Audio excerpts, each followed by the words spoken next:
Assalamualaikum warahmatullahi wabarakatuh. Terima kasih teman-teman yang masih setia di channel Gading Droid Podcast.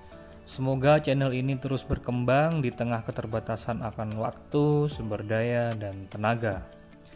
Gading Droid Podcast akan mencoba senantiasa konsisten untuk terus menginformasikan kabar-kabar terbaru seputar gadget dan multimedia lainnya. Oke, langsung saja untuk berita kali ini datang dari Indosat Ooredoo. Kabar terbaru menyebutkan bahwa Indosat Ooredoo Hutchison melakukan pemangkasan jumlah karyawan atau istilah yang mereka pakai yaitu right sizing. PHK karyawan ini dilakukan dengan alasan untuk meningkatkan performa perusahaan agar bisa tumbuh lebih cepat sesuai dengan tuntutan dan kebutuhan pasar. Selain itu, mereka menyatakan dan memastikan karyawan yang terdampak bisa memahami keputusan ini. Ada beberapa fakta terkait PHK karyawan yang dilakukan Indosat. Berikut 3 fakta PHK karyawan Indosat. Yang pertama yaitu 99% korban PHK sudah setuju dan menerima yang dialami oleh mereka. Menurut Indosat, perusahaan telah berkomunikasi secara langsung dan transparan dengan semua karyawan.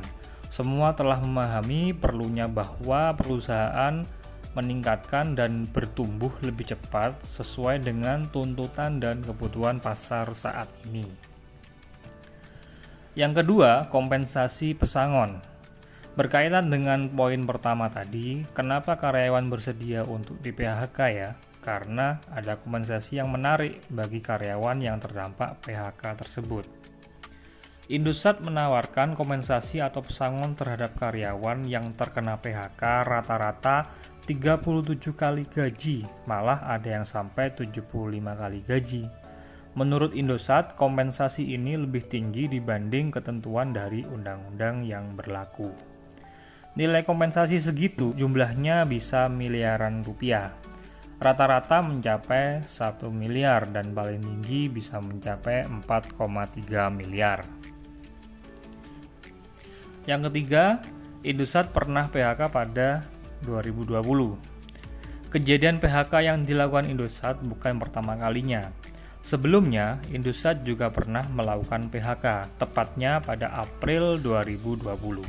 Saat itu ada ratusan karyawan Indosat yang terkena PHK dan jumlah kompensasi yang dibayarkan Indosat nilainya mencapai 663 miliar rupiah. Saat itu PHK-nya berbuntut panjang karena Serikat Pekerja Indosat, SP Indosat, dari berbagai daerah melaporkan adanya dugaan pidana beberapa oknum direksi PT Indosat ke pihak kepolisian. Itu tadi beberapa fakta terkait PHK karyawan yang dilakukan Indosat. Semoga beritanya bermanfaat. Silakan tinggalkan komentar jika memang dibutuhkan. Kita berjumpa lagi di podcast berikutnya. Wassalamualaikum warahmatullahi wabarakatuh.